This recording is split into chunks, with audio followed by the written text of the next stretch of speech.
Don't think for a moment I'm over the hill, 'cause I am older, or because I've been ill. Life has been filled with bumps in the road, but I've learned how to face them and carry that load. Welcome back. We are grateful that you've taken this journey with us as we look at the opportunities that come with being an elder. The period of elderhood is the opportunity to draw together your life experiences to date and to see what really matters. It is a time to let go of old anger and resentments and claim a sense of peace. It is a time to more fully discover what life is all about and to further discover and give back the joy and empowerment that comes in serving others. It is a time to claim the gratitude of all life has given you and to share your insight and wisdom with others so that their own lives may be enriched.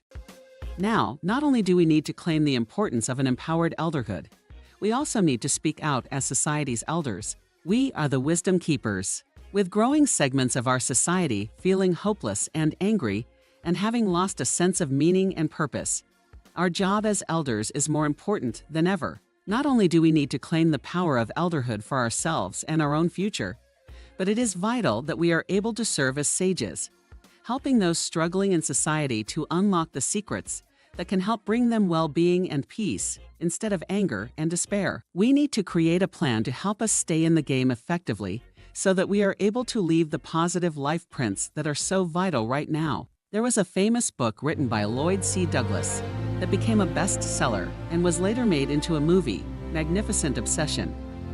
A beloved physician lost his life in an accident. Upon his death, his widow was overwhelmed with visits from people in the community. They were sharing the many ways the doctor had befriended them and helped them in ways ranging from finding them a job to paying school tuition, to paying off debts, to filling up their empty pantry. The physician had done for others in the community what he would hope someone would do for him. And he instructed all of them to tell no one. It had to be done and received in secret, not to get praise and recognition, but simply to make a positive difference. Those who came forward after his death reported that they had attempted to repay him when they became able. His message to them was, "There is nothing to repay, for I have used it all up." He told them they could simply do what he had done with others.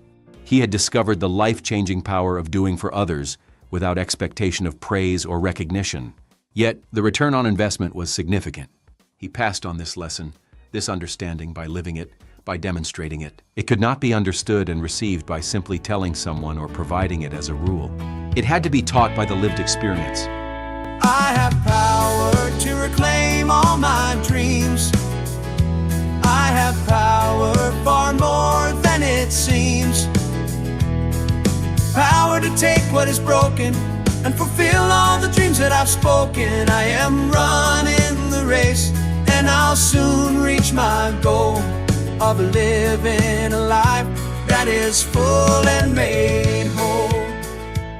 The life experience of elderhood makes us all leaders in guiding others to discover the untapped potential of life found in gratitude, forgiveness, positive possibility thinking, and love for others. We are the sages. We have vital insight to both share and to live ourselves. So we need to build a plan that helps us get around those bumps in the road that may be common during elderhood. As we have meaningful strategies to handle them, it frees us to continue to pursue our opportunities to grow and give back and bring new positive possibilities to the world. When Marilyn, at age 82, lost her beloved husband, Hal, she knew she needed a plan. Having some significant challenges because of her loss of peripheral vision, Marilyn knew she had to be intentional about staying empowered to lead the life of elderhood she wanted. Marilyn started with identifying those things that currently gave joy and meaning to her life. She also identified those things that she still hoped to do or learn. She created a vision board to remind her of what she wanted her life to be. Helping the homeless in creative ways, growing roses and giving them away, having fun with family, enjoying the company of her dog, Rusty, finding support and growth in her senior church group, cooking in her newly renovated kitchen, and hoped to rekindle playing the keyboard and to learn Spanish. This exercise helped Marilyn start to shape a plan for any help and support she would need to be able to live the life she desired for the future. Notice what Marilyn didn't do. She didn't go to her doctor to ask how she needed to live considering her vision difficulty and high blood pressure. Physicians may have ideas for appropriate medical treatment, but they are not experts in how to plan and carry out an empowered life as an elder. They can be a resource for information, but they are not knowledgeable enough about you to direct how your life should go. Marilyn also did not start looking for a senior living setting, even though some of her friends were strongly pushing her in that direction. Senior living is primarily an apartment rental business that comes with some amenities like meals, housekeeping, and activities. While this option would provide some services Marilyn needed, it would also interfere with her continuing many of the things that were important to her and what she wanted for her life. Marilyn also did not do what her son was pushing her to do: sell her house and move closer to him where it would be safer and more handy for him. It is important to listen to the concerns of family members that often are rooted in fear. Fear for their loved one, or fear that more is going to be required of them than they want to provide. Honest conversations let them know Marilyn's intent and let her know his primary concerns. Marilyn's self-assessment asked the questions: what can I do independently? What would some kind of special equipment enable me to do independently? What would some type of technology help me do more independently? What outside services could be useful in doing the things that are hard for me to do independently? And finally, what do I need someone else to do for me? Marilyn started by assessing her own ability to get around outside and inside her home, as well as getting in and out of bed and chairs. She found that while she felt safe in her own home and yard, she felt uncertain about moving around in public buildings, stores, and other places she was not familiar with because of her vision challenges. Next, Marilyn considered personal care issues, including bathing, dressing, toileting, grooming, and taking medications. Marilyn felt safe handling most of her personal care. She had safety features including grab bars and a tub bench already built into her bathroom. She could dress, but might need help getting clothing to her closet from the laundry. She also needed help arranging her medicine so that she could easily take it accurately in spite of her vision difficulty. Marilyn felt very comfortable preparing meals in her kitchen, but realized she was going to need some help getting food and other household supplies. She felt like she was capable of continuing to care for her prize roses, as she had for many years. Marilyn considered her desire to continue to be involved in helping the homeless, in participating in church activities, in shopping, and in getting to appointments, and realized she was going to need some type of help with transportation. Finally, Marilyn considered her finances and the need for management that Hal has provided. She felt fortunate that she had enough savings to get by, but was going to need help in paying her bills and managing her bank accounts. Marilyn's analysis of her needs was based on what she wanted to be able to do. Use that same strategy and examine each of the categories Marilyn considered. A checklist you can use is available on this website. These days, fortunately, there are many tools that can help you overcome limitations in independence in order to be independent enough to focus on those areas of your life that are most important to you.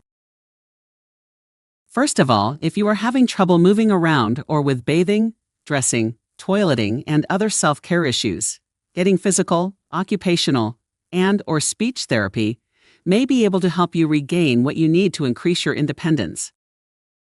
These services are available on an outpatient basis and under certain circumstances in your home, upon referral by your primary care provider. Medicare generally pays for this service. There are a variety of tools known as assistive devices that can help you make doing a task much easier, improving your level of independence. To help you get around, there are canes. Four-legged canes called a quad cane. Walkers. Walkers with wheels called rollators. Wheelchairs. Power chairs and scooters. For daily living needs, there are grab bars and raised toilet seats, and even a toilet paper aid. Bedside commodes and urinals make nighttime toileting easier until you gain more strength. Proper fitting protective underwear provides protection against accidents, giving freedom to live life normally. Other tools such as reachers, dressing sticks, sock aids, handheld showers, tub benches, and tub transfer benches can help make daily tasks easier. You might also consider long-handled bath brushes, electric toothbrushes, hearing enhancers, long-handled shoe horns, lighted mirrors and magnifying glasses, electric razors, and other tools. I have power to reclaim all my dreams. I have power far more than it seems. Power to take what is broken and fulfill all the dreams that I've spoken. I am running the race, and I'll soon reach my goal of living a life that is full and made whole. There are many technological resources that can help you, from special computer programs for those with vision difficulty, to artificial intelligence through Google that can help you make a plan for almost any need you have. Alexa can be programmed to remind you of appointments, as well as to play your favorite songs. A doorbell camera can be installed so you can see who is at your door by looking at your phone.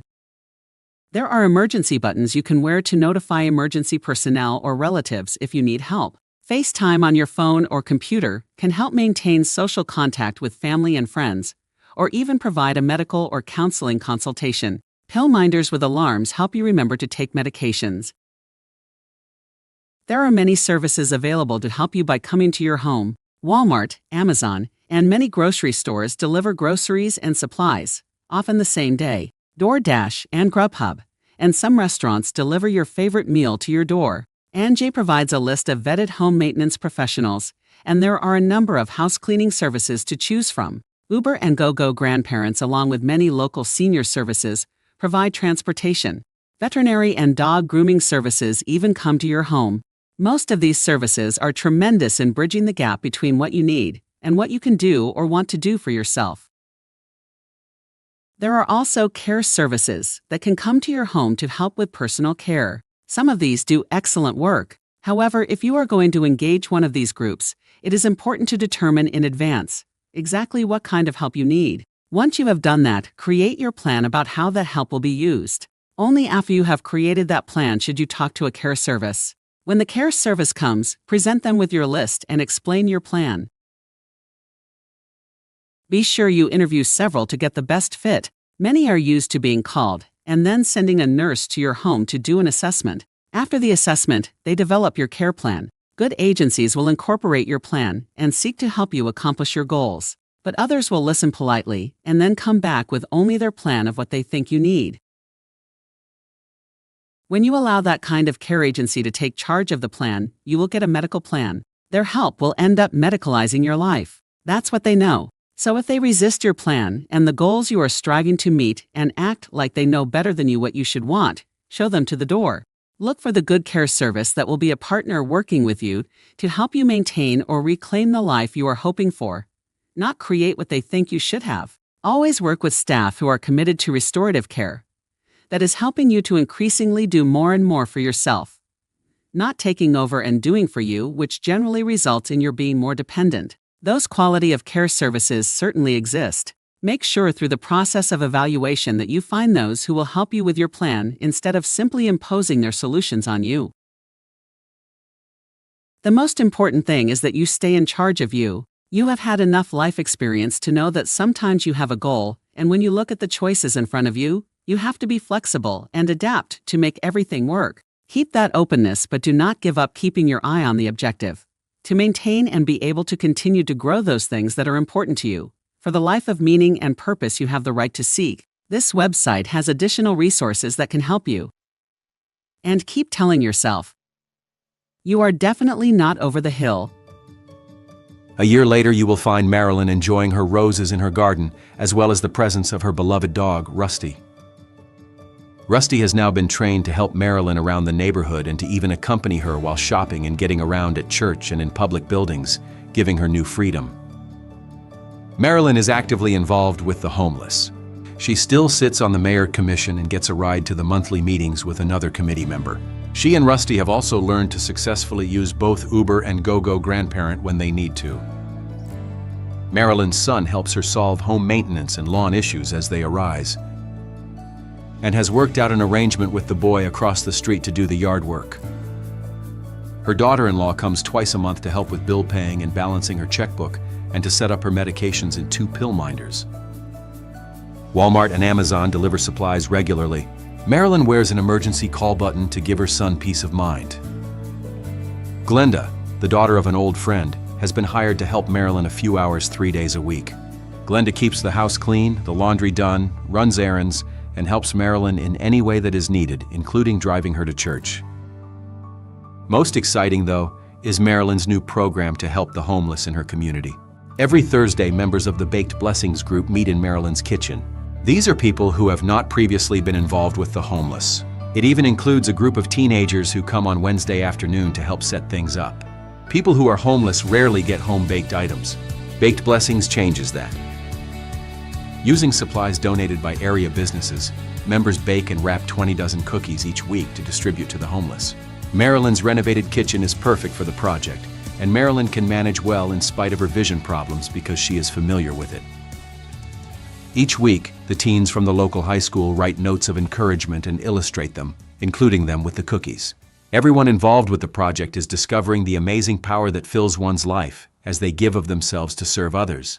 There is much laughter and socialization that helps Marilyn stay connected. Marilyn no longer felt comfortable going to the area of the soup kitchen, but every Thursday night the director comes by to pick up the cookies and their messages of love and encouragement. Marilyn is using her skills to give back in a meaningful way. Those around her are growing and thriving. Marilyn is demonstrating what empowered elderhood can be like, and she is definitely not over the hill. And neither are you. Experience has taught me all through the years, and I've learned how to live in times of laughter or tears, sharing my life in memories that have stayed, of times I was lost but discovered the way. I have power to reclaim all my dreams. I have power far more than it seems. Power to take what is broken and fulfill all the dreams that I've spoken. I am running the race, and I'll soon reach my goal of living a life that is full and made whole.